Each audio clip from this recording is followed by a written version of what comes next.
Some really great news for you folks. By the way, isn't Mike Lee terrific? Some really great news for you. I just received an email from Mark Meckler, who's spearheading the Convention of States movement with some others as well. And he reports that Arizona just passed the Convention of States. That makes 9 states. Now, you need 34 states. But 9 states, you understand that's almost 20% of the states. So Arizona just adopted it. That's 9 states. At some point, I believe we'll get Texas. That'll be 10 states. And you watch. You think the attacks on me are crazy now? You just wait. Because, and I tell you folks, I get strength out of this. I get strength out of this. If you, my beloved audience, millions of you, were inconsequential, they wouldn't give us the time of day. They wouldn't give us the time of day. So we plow ahead on the things that are important to us, whether they like it or not. We have a federal bureaucracy that issues almost 4,000 laws a year without our input, without our consent. We have a Supreme Court where they nationalize issues and just decide they'll make the final decision.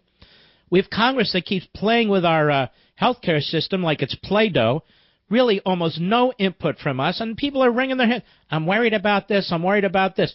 The march of soft tyranny is taking place.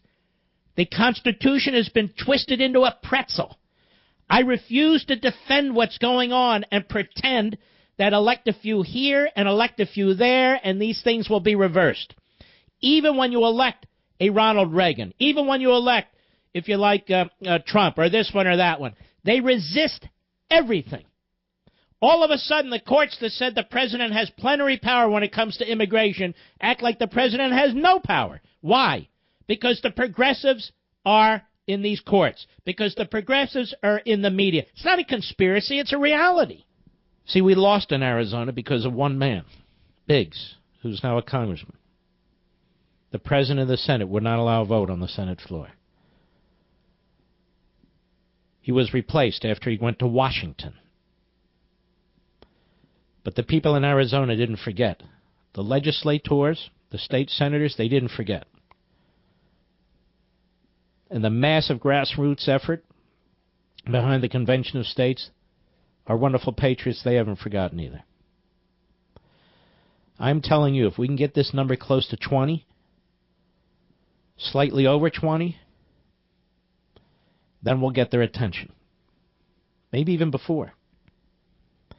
This is a movement that's under the radar, or to the extent it's known, they're pretending it doesn't exist.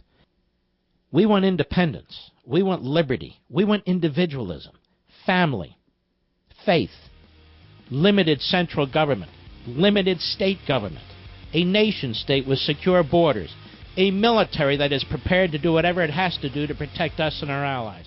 Sign the petition at cosaction.com and get as many of your friends and family to do the same. With your full address, your state legislators will know that you really are their constituents in their district. Call, email, or request a meeting with your state legislators to ask them to co-sponsor the COS resolution in their state. Get plugged in with your local Convention of States team so you can stay engaged, educate others, and respond to national calls to action. Our success depends on you, so we're inviting you to be part of history. Let's invoke the constitutional solution that's as big as the problem.